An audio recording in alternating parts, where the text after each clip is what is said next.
Are you looking to expand your aesthetic practice and attract high-quality new patients? Discover the power of digital marketing in growing your practice with a personalized strategy session.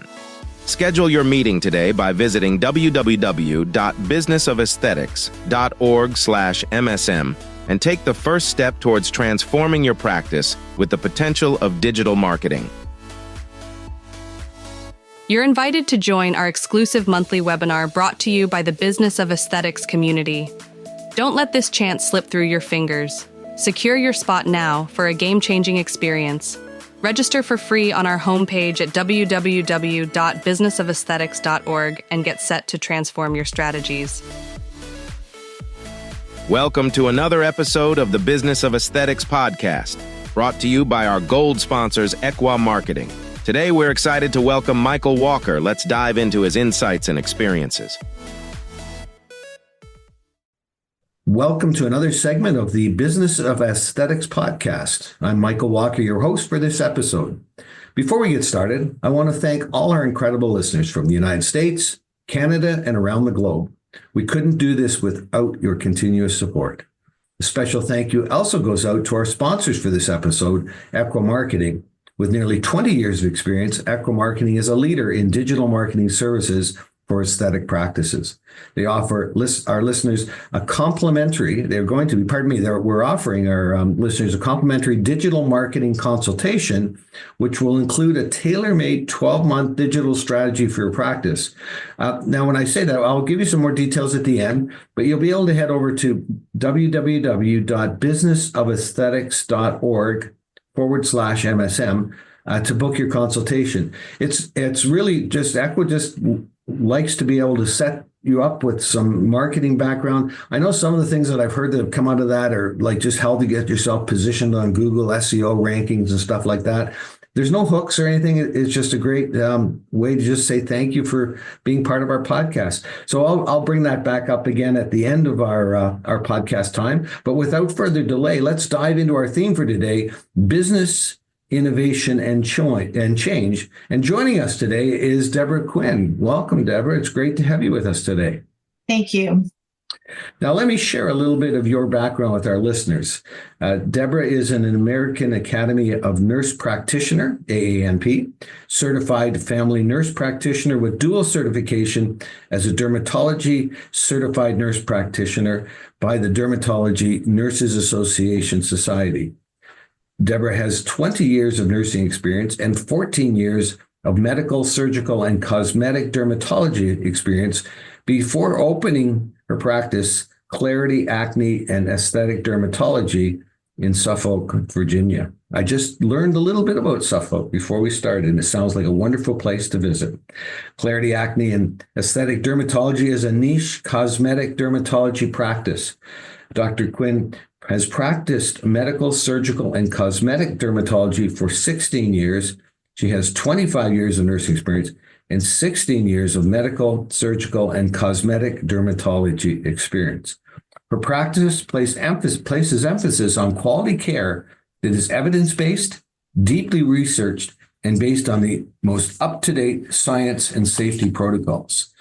Well, I have a feeling that the questions we're going to run through today, Deborah, you are just so well suited to answer. I'm just looking forward. And our listeners, I know one of the things that's really important in these podcasts is that we take something away, that there's some actionable, some piece that we can do, some next right step, and we just don't receive the information, and we're all so busy, we take it in, and then as soon as we get off the podcast, we off we go, and we don't capture anything. So I encourage you as a listener to kind of make as Dr. Quinn's sharing, just anything that kind of becomes most valuable. Capture a thought, capture something that you'll be able to do or take action on immediately, not sort of plan to, but maybe you could start to do something right away. So without me going any further on that, let's jump right into some questions, if that's okay with you, Deborah. That sounds great. Thank you for the intro. You are welcome. And I love to get to know who is with us. And so the first question I love to ask is, could you share with us, myself and our listeners, what was the genesis of your passion for aesthetics? How did this all get started? So I started as a registered nurse. I was an infusion nurse. And at that point, 25 years ago, we had a lot of severely infected wounds. So I kind of turned accidentally into a wound care nurse, which led me into the love of skin. So I went back, got my master's degree, went into dermatology. So at that point, I'm loving that. This is maybe 18 years ago. And someone said, do you want to learn to inject? So I was a little bit offended because I had been an infusion nurse. But what they really meant was, did you want to learn how to do these fillers and this Botox? Relatively new at the time, about 18 years ago. So I took my first palate class, started injecting, and it was very slow. So I was doing a lot of medical, surgical, dermatology, taking lots of conferences on just medical and surgical, which gave me a really nice, deep understanding of skin disease, anatomy, physiology. But when I started injecting, it may be 1 or 2 syringes a year, and then 1 or 2 every 6 months, and then once a month. And then it eventually was, we were doing filler and Botox once a week, but then it became once a day. So I realized, wow, this is really becoming a field in its own. So I started increasingly doing more and more cosmetics within the practice that I currently worked at, which was a very large dermatology practice. So as time went on, I just got really good at it. Patients were calling, asking for me, and times were changing. I love my practice, but then I was in my 50s and I realized I need to make some permanent changes in my life. And I decided that I would go out on my own, but I didn't want to do everything. So I picked 2 things that I absolutely loved. One was acne, because the change, and not only younger kids, but all patients with acne, if you can get their acne clear, they're so much happier. They're so much more confident. And then they will have some pigmentation, some scarring, some redness remaining. And then that moves them into an aesthetic realm where they need different treatments to clear that up. So I was really good at the aesthetics at the time. So that is actually how acne and aesthetics was born. So we focus on facial cosmetic dermatology, lots of acne, lots of aesthetics, but other things like rosacea, hyperpigmentation, sebaceous hyperplasia. So we really sell confidence. We do treatments that boost people's confidence, and we've been open about 5 years now. People talk about unique selling proposition, and ours is that I do have that dermatology background, and that when patients come in, even if it is for just a cosmetic concern, oftentimes there's more to it, and there is something that medically needs to be addressed. For example, they may want to come in and treat the redness, but it's really extensive sun damage that we can treat medically, clear that up, and then move on to some IPLs or some lasers. So we do probably 70% aesthetics, 30% acne and rosacea. And so we've grown, started out just me, but now I have 2 estheticians and a registered nurse, medical assistant, and everybody works well together. And we come up with a plan that it could address everything. And if I have 1 extra minute, the other component to our practice is if someone does come in, and I happen to notice a bump that they didn't even notice, and I asked them about it, we can biopsy it. I don't do surgical procedures anymore, but I will biopsy it and refer it to the dermatologist down the road. So they get aesthetics, yes, but it's more of a medical cosmetic dermatology versus a medical spa where they just do the injectables, the fillers, the lasers, microneedling, things like that. Thank you, Deborah. That I heard a lot of things in there, but something that caught my attention was that you recognized early when you made that decision to go into practice on your own that you couldn't be something to everyone, and that idea of taking kind of and taking 80% of what you're great at and focusing it on the 20% kind of rule. And I love how I hear that area. But you said something that was really, that you're really, in essence, Mark, it's really, as you said, selling confidence or helping build self-esteem. But it's this, there's a shift now more to this view these days that wellness is not about specific intervention, is much more about a holistic perspective that is very much a physiological part, but there's a psychological part and a wellness, like holistic wellness, I guess might be the term if I was going to use something as a layperson. But so have you, and as that evolves, when you made that decision with your practice, have you noticed that it's really sort of set you apart in the marketplace as being known for that? So thank you for addressing that, because I am interested in answering that. And I think the answer is yes, it has set us apart, but that is our goal, is to be set apart. I do believe strongly in jack of all trades is master of none. So when we come up with ideas on how to build our practice and something comes up, like say weight loss or body contouring or hormone replacement, I always go back to the focus on what you do well and do that extremely well. So I always say to my team, we are cosmetic dermatologists and we focus on facial aesthetics. So those are not good options for us, because we want our patients to know that we build on science, evidence-based science, safety, and then finding solutions to their concerns. But addressing the wellness component, like I said, we treat a lot of acne, and admittedly, I do write isotretinoin and do lots of topicals, but we do a synergistic approach where we often use prescription medications to maintain the results that we will obtain with safer methods like lasers, blue light, microdermabrasion extraction infusions. So we're unique in that we spend time with our patients, whereas before I would have 5 minutes with a patient. I'd walk in, I'd look at them, I'd send 3 or 4 prescriptions and be out the door.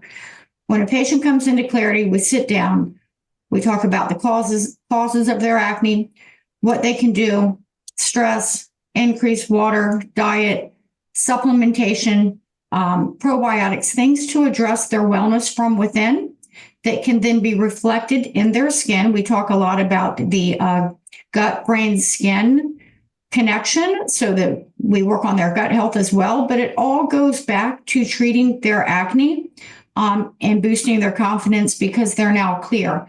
Hopefully, yes, they will feel better as well. There's also a big shift in more of regenerative aesthetics.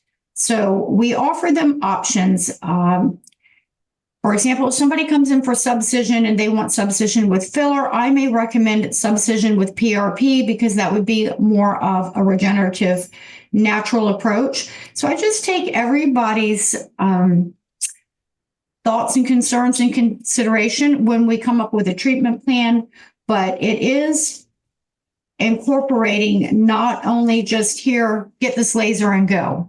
It is more of we need you to eat right. We need you to do this. We do a little bit of nutritional counseling. I do have an account with full scripts so that they can get medical grade supplements. There's lots of studies indicating certain, like vitamin A, nicotinamide, things like that, like zinc, that can really help acne. So we recommend that once we get them clear, we move on to the aesthetic side, and then we tailor that to their need. What types of concerns? If they're scarring, usually microneedling. If they have a lot of redness, maybe we do some light-based devices before we move in. But we do focus on just what we do, and we try to stay focused on facial aesthetics. And this past year was a little tricky. We had a couple ups and downs where we really had to stay focused on what we do best. And isn't that, that is, I think that's the new normal. I think, the era of being a generalist disappeared when the internet occurred, because if you're a generalist and you could just get lost out in the universe there, in the digital universe, and it required us to be, very specific target. And usually my experience has been is that where the proof of the evidence is, and in the context of something like what you're doing, when we talk about confidence and building self-esteem and that wellness, that holistic wellness, there's usually stories from clients, from patients that are particularly special or remarkable or memorable for you, without breaking, obviously, confidentiality. But could you share a story with us about how a client who has been in for treatments with you, how it's impacted their lives? Yes, I can. So you would think, based on what I just said, that that would be an acne patient. We've had thousands of successful acne patients that have done beautifully. However, the one person that stands out was a young girl, 23, 24, darker skin, came in. She had seen 4 dermatologists previously to treat this quote unquote dark patch on her face. So she came in and it was started in her hairline right above her right brow. And it was dark and it was like an atrophic kind of white scar. So I was palpating it and feeling it. And I thought to myself, I know what this is. I just can't remember the name. But as I thought harder and harder, I said, look, we need to biopsy this first before we start working on it. So we did. And I knew that it was a form of morphea. And it starts in adolescence and it progresses, but it's not just cosmetic. It actually is bone atrophy underneath the skin. So it's called, it's a morphea form called Coupe Sabre, named after a sword. So we biopsied, sent it to pathology. It came back what I thought that it was. So patient was extremely relieved that she actually had a name for what was going on, because she had been led to believe that there was just nothing going on and that she was imagining it, and that nothing could be done. So went up to date, did a little bit of research, said, yes, we can microneedle this. We can lighten it up with some topicals and some treatments. But we also did PRP, several treatments, and it improved like 80%. And she came back in like the 3rd or 4th treatment, literally crying. And even though it wasn't acne, has been one of our most successful improvements. So her hair on her eyebrow grew back, the hair at her hairline grew back, the bone actually started to regenerate, and that atrophic dent came up. And then we've been working on the lightening, and she's had a tremendous cosmetic improvement. So that's just been in the past maybe 6 to 8 months too. So she's doing really well. Wow, that is so cool. I mean, just how old did you say she was? So it started when she was young, maybe 13, 14, and that's the onset during adolescence, but it had never been addressed until she was 18 or 19 when she started trying to get help for it. But I guess just everybody has a different knowledge base, so nobody had been able to determine what it was at that point. So this is a perfect example of marrying my dermatology experience with my aesthetic experience. So we were able to put those two together and find a solution. And there's our core values, that science, safety, and solutions. Yes, that's beautiful. And I'm thinking, here's this young lady in her 20s. Let's just, if it doesn't get diagnosed, if it doesn't, and if if it had been treated by, and the traditional treatments that might have been done to that wouldn't have got the kind of change, and again, without getting into the science of it, but just how different her entire life will be moving forward. Yes, I promise you, she's amazed. She was in tears. We did have some prescription medications for her as well as maintenance, but most of the improvement was just knowing what it was and then the aesthetic treatments. That's really, I love those stories. I love those stories. My favorite TV shows are those shows where somebody gets surprised about something being done for them. I'm a leadership coach and a professional mediator, but in my coaching world, I talk about how we work on coaching influential leaders. which is what you just described yourself as, because an influential leader is someone who gives somebody something they don't even know they need or want. Yeah. But once they have it, they can't imagine living without it. And then they can't wait to give it away.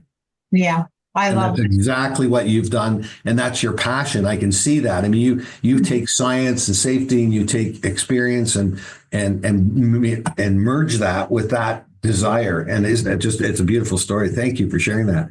So Thank you. You're welcome. Our theme today is, as we said, was business innovation and change. And and remember now we're just like under 2 weeks away till the sun's going to rise on another year. So what a great time to be thinking about what kind of changes you need to perhaps look at within your practice, or what type of innovation might be added value to where you want to go, where you see your site. So we're in perfect timing. So could you kind of unpack for us, Deborah, just what this theme means to you, and share that with our listeners? Yes, sir. So innovation and change. Nobody's ever called me sir. I feel. Well, I'm looking at you on the screen and you look like a sir. So I appreciate you. So innovation and change is an important part of any small business, but I would think especially in a profession or industry that is growing and changing as rapidly as aesthetics. So I would say the beginning of the year, we sat down, we have quarterly meetings, and we were thinking of ways we could get more people in and what those barriers were. One barrier, well, the first change we made, which I'm sure many, many people did, is, remember, I opened my practice only 5 years ago. So that was right when COVID started. Mm-hmm. So the first huge pivot was we went to telehealth and virtual visits. So that was able to help us get through COVID. And then also we bought I don't know if I can throw brand names out there, but an India laser that doesn't touch the skin. So we were able to market that as a no-touch treatment. So I think that was beneficial, and that got my brain working to, well, we're going to have to keep innovating to keep up with things. So to get hit closer to home this year, we decided, most people that can afford aesthetic treatments do work. It's just the fact of life. So Monday through Friday can be a barrier for them to getting into the office. So we do have Saturday hours, and we work the second Saturday of the month. And when that fills up, we'll open another Saturday. That is good for people that work. The other change we made was coming in late on Thursdays so that we could stay till 7:30 p.m. to accommodate patients that maybe work and then get off at 5 o'clock. That's been a big success. Also, for me, I am very busy and I work a lot, so I find it hard to make an appointment. So if I need to get my hair cut, I'm stuck going somewhere that doesn't take appointments. So what we decided, we would do one day, which is Wednesday, and we call it Walk-In Wednesday. And patients we'll keep the schedule a little bit lighter. So for Botox, people can walk in on Wednesday.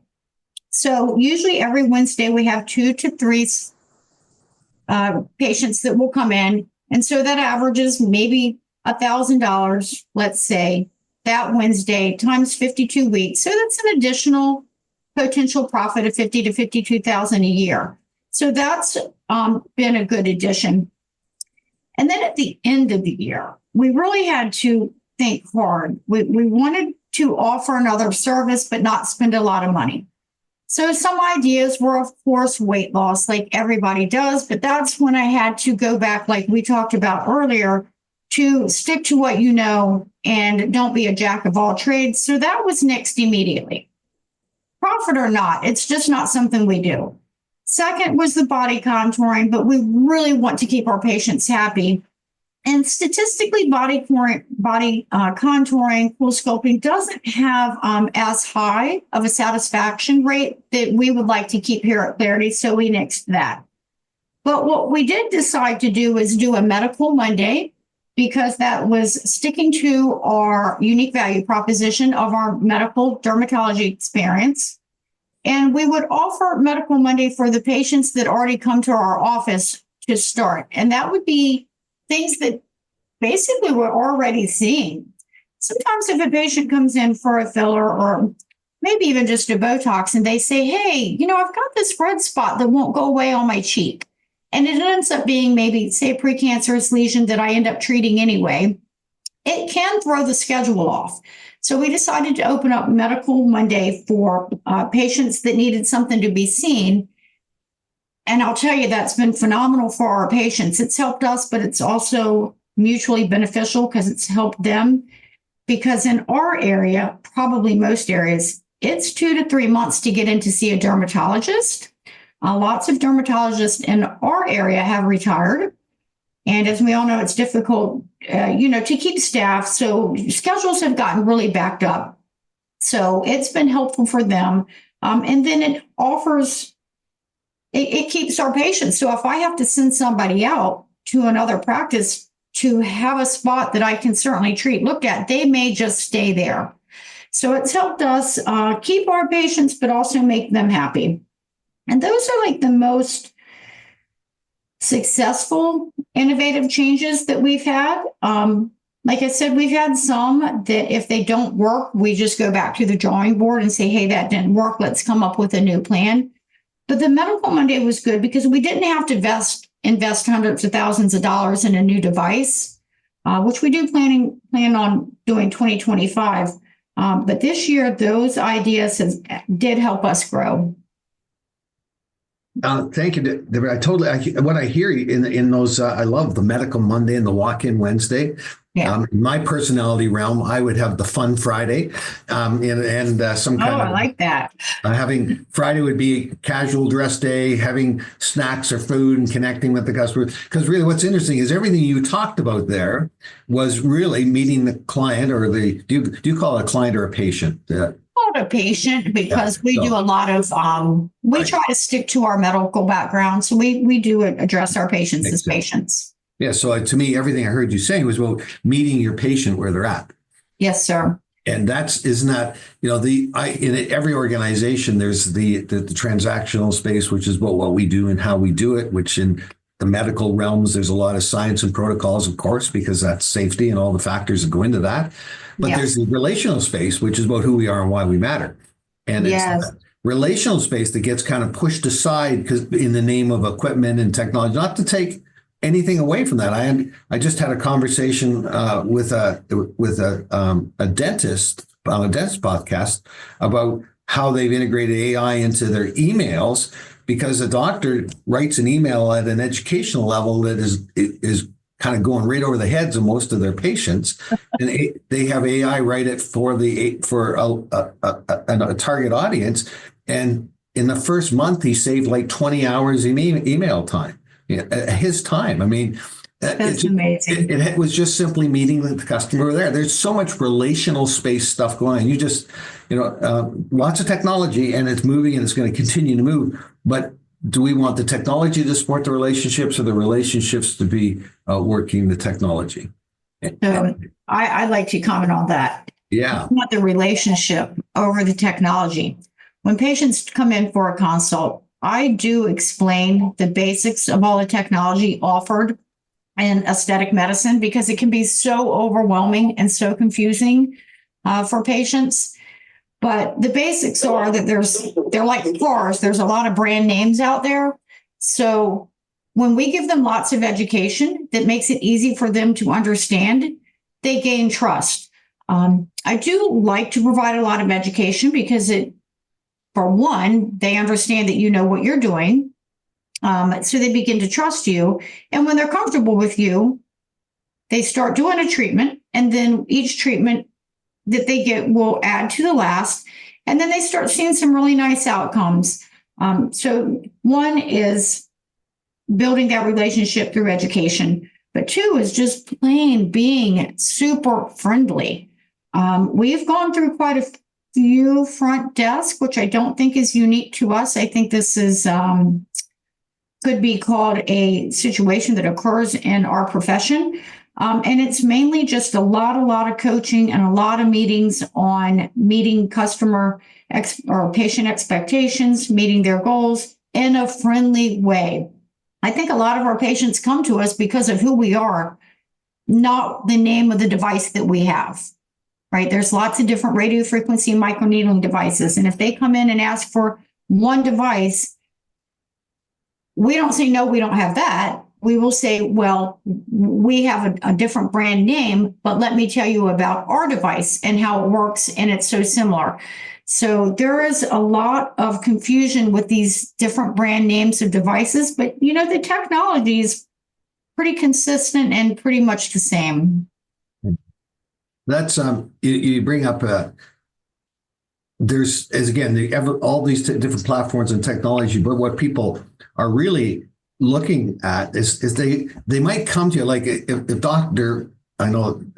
Oz is promoting something. My wife manages a chain of health food stores, and so I'm very comfortable with the naturopathic world and all the supplements and all. I've learned so much about myself, but I've learned it because of knowledge that the team has when they say, Mike, have you tried this or have you done that? But the thing that I've noticed really is this idea, though, that it's not about making it about the whatever Dr. Oz is promoting, which is wonderful, maybe or maybe not. I'm not here to pat on him, but what I do know is that if you just move one layer below that, say, so, but what was it? Why were you passionate about that product? Well, I'm struggling with this, or I'm looking at that, and then now that knowledge, that education, everything you're talking about, and your team has, say, and I've seen that in my wife's store. Well, there's a couple of things we could look at. Would you like to do that? Yeah. And all of a sudden now it's completely shifted to the relationship driving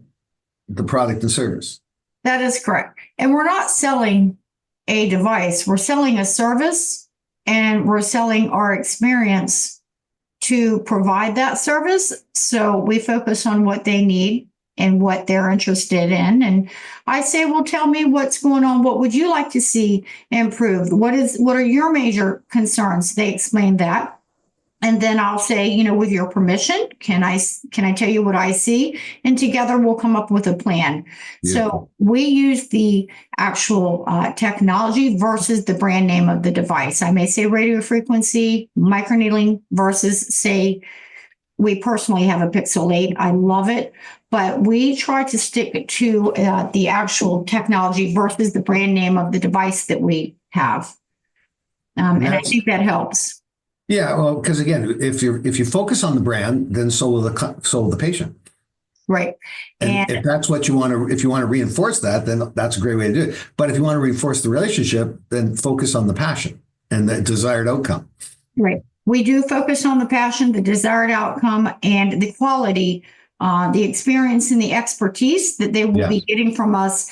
So another example is someone says, how much is a syringe of your filler? And we're like, we don't sell syringes of filler. I mean, we sell a service that may involve utilizing a various amount of these fillers.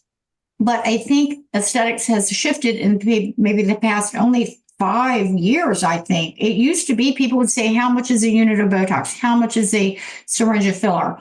But now we need to focus on more what the benefit is that we are providing to the patient, because we're not selling a product, we're selling a service that involves using that product. And I think when they understand that, and that the person that they are using to provide that service has the knowledge, experience, and expertise to provide that service, they feel much more comfortable.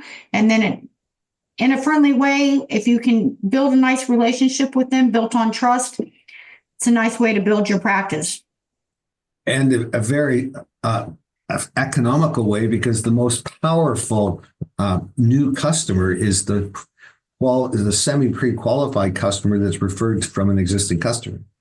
I agree with that wholeheartedly. Those relationships that you build, if it's product driven, is it really a sustainable relationship? It is to the product, but not to the person. But if it's to the person, then they want to refer their friends and relatives. Who doesn't want to come back to somewhere? We all want to go to that restaurant that we keep loving about. So, it's a really, I like how you're approaching this. I think that whole idea, though, of being with your team, and you're talking about that, like you're introducing change with your team. I love the way that you're approaching this, that it's not you saying, hey, we're going to do this or try this, or you're saying, hey, what is it that we could do that protects our vision and our values and our focus, But what do you guys? Well, what does that look like? Well, it's interesting because the only way that works well is if you have a culture that has fully empowered the creative space, which is the transactional and relational space working well together.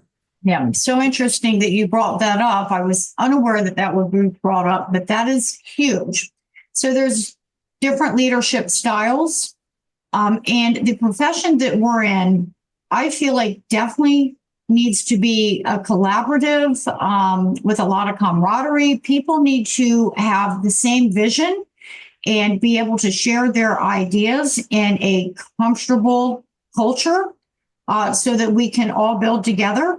Because when there's any tension in an office, especially these smaller aesthetic practices, most of them tend to be a little bit smaller and small businesses, so everybody works closely together. When there's tension, the patients feel that.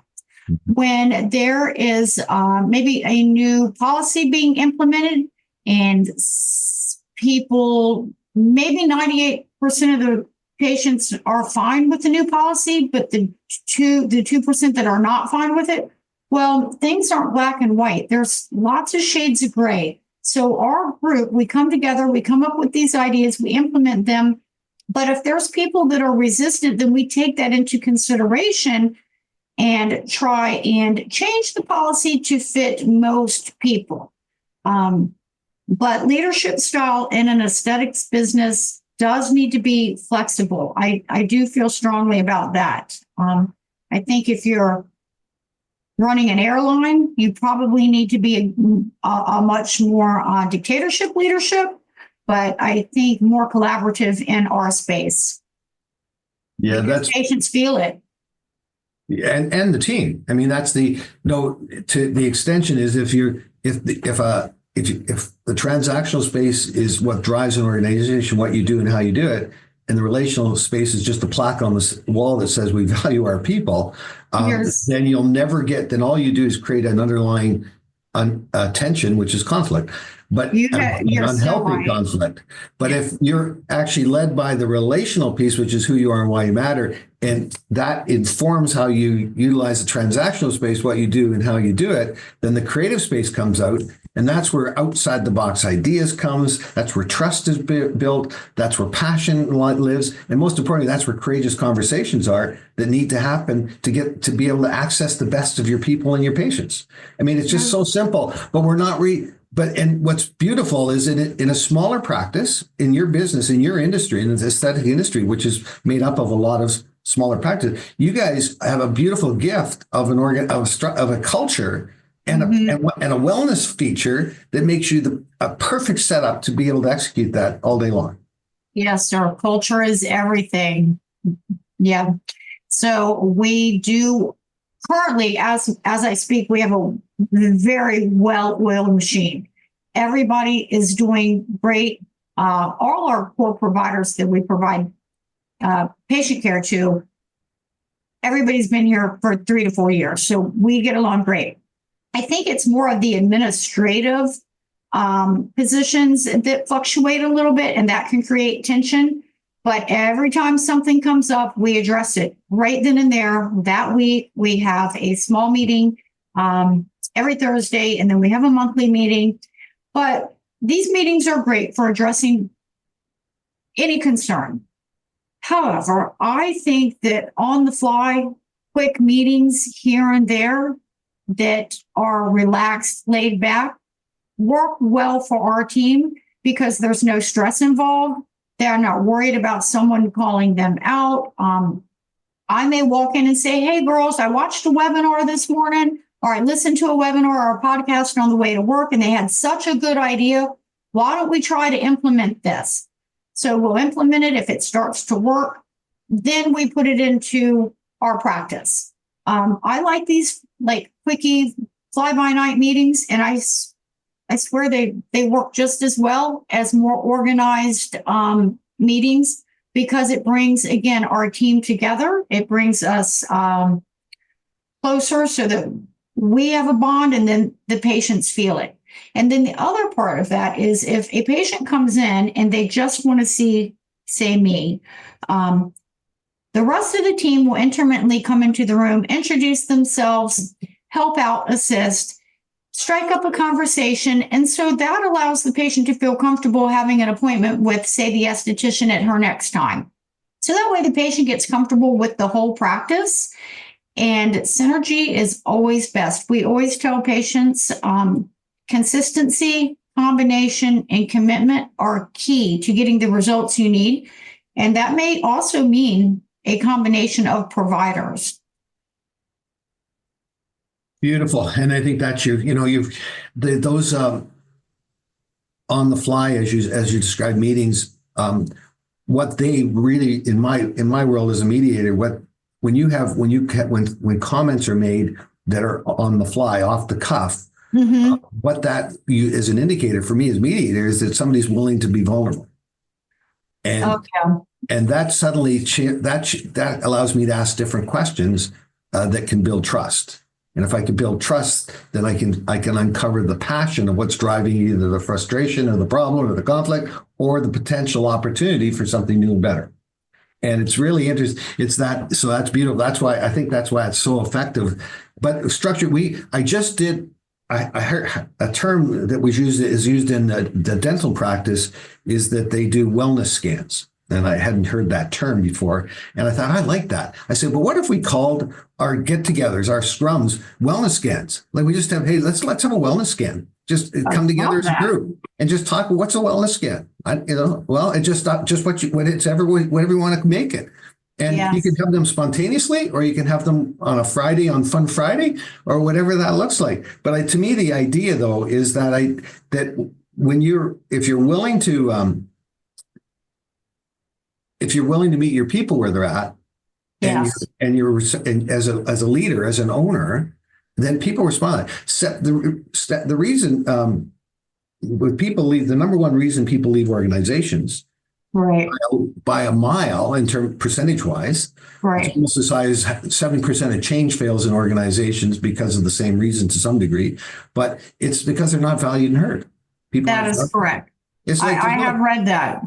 there's no surprise here. This is not rocket science. And some of us are better at, like we encourage organization. We do in the health food side of things. And we actually implement a process where we help them do an onboarding process that you get to see your unique personality style, your appreciation language, your conflict management style, the collaborative or competitive or whatever that looks like, your learning style. And you get to know that when you join the organization, as well as so do who you're directly reporting to, and vice versa. And overnight, we have a level of understanding and self-awareness with each other that does exactly what you're talking about, meeting people where they're at. Yes. And when you say the challenge we have sometimes is to have the right fit in the right place, and usually it's administrative. Because often a leader will put in place the same personality that they are in a position they're struggling with, because they figure, well, if I was there, I could make this work. But that's not necessarily the case, and it's not really the best practice. It's about understanding what are the very fundamentals that are needed on the front desk, which is someone on the front desk is someone more like me. We use a 4-animal model, so I'm an otter. Where you're more disciplined. You come from a more a disciplined approach because of your background, which would be a beaver. But then your heart is a golden retriever. But we're both lions, and that's the fourth personality type that we both drive. We're entrepreneurs. We love to help and lead and get out there and innovate. So it's but it's an interesting. I think that the takeaway that I'm hearing from you, that you have mastered the art of meeting people where they're at. I like that summary. And and not only that, you're doing that with your patients beautifully, because you have become focused on taking 80% of what you do and focusing on the 20% of what you're great at. And you do it with your team because they feel valued and heard. Absolutely. Absolutely. So, I always like to say, Deborah, if people aren't getting complimented enough times that we need to, I always say, you take your right hand and slap yourself on the back and say, well done, well done.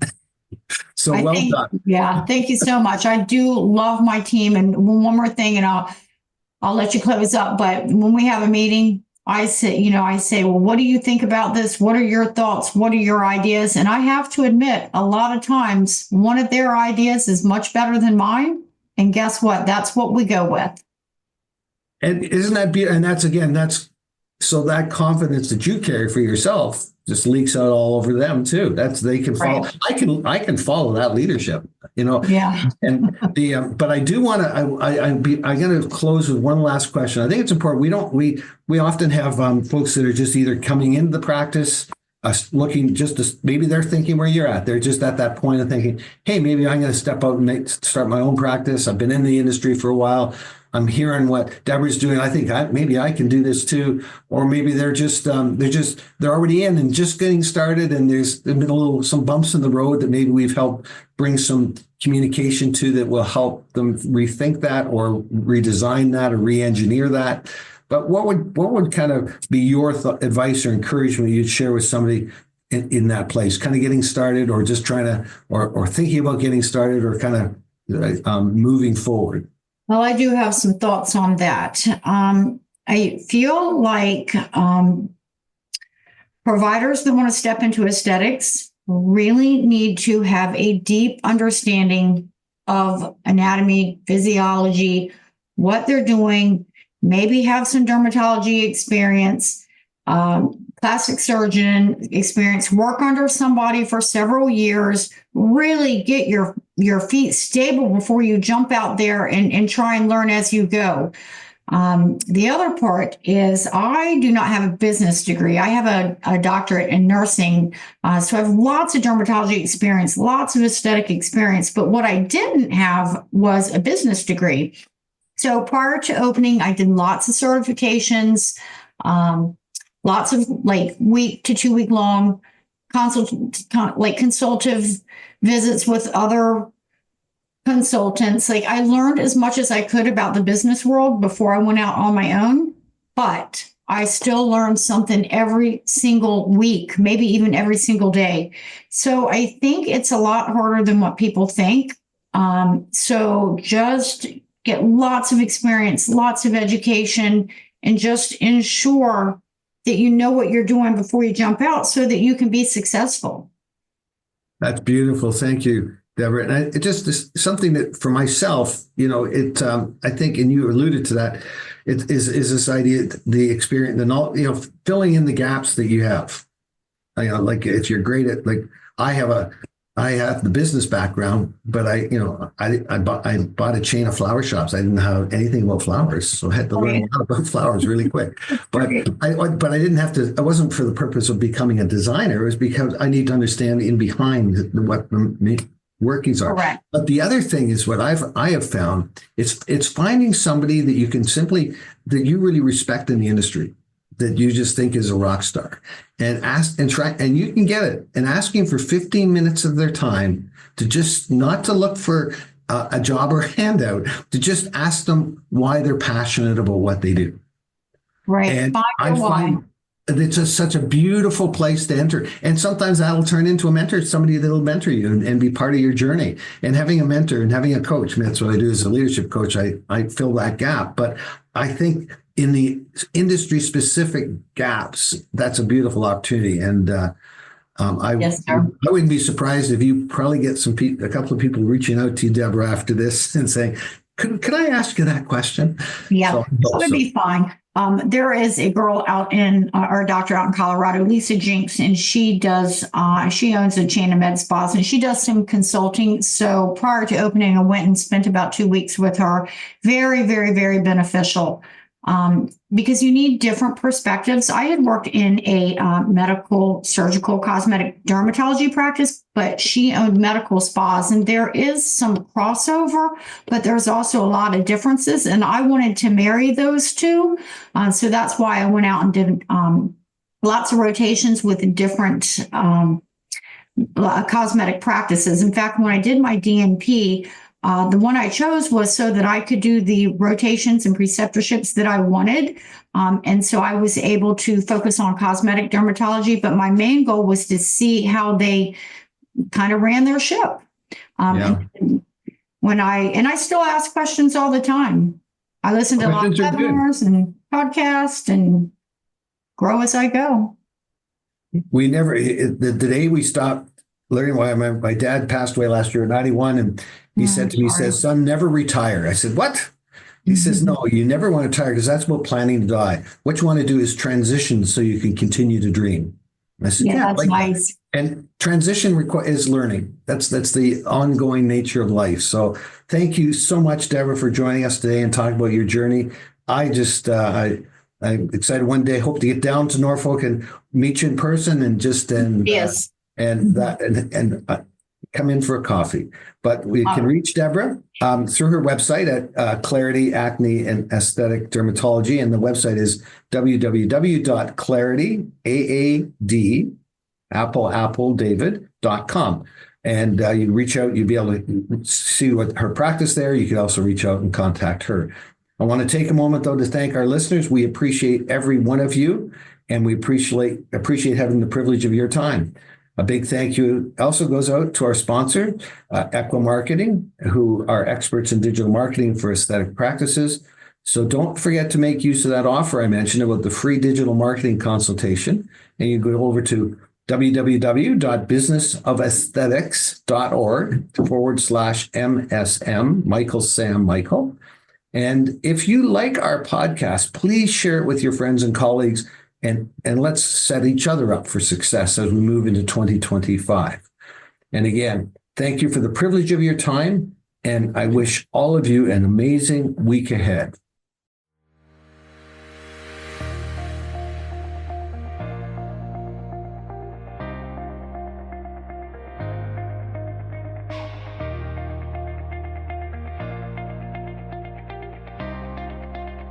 Thank you for joining us this week on the Business of Aesthetic podcast series, brought to you by our gold sponsor, Equa Marketing.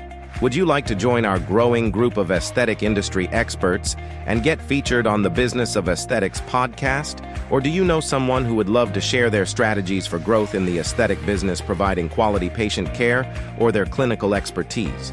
Head over to www.businessofesthetics.org podcast show and apply to be featured as a guest on the show. Remember to subscribe to this podcast on iTunes, Google Play, Amazon Music, or wherever you listen. If you would like to engage with today's speakers or any of our past speakers, join our Facebook group or LinkedIn group by searching for Business of Aesthetics. Thank you, and have a great day.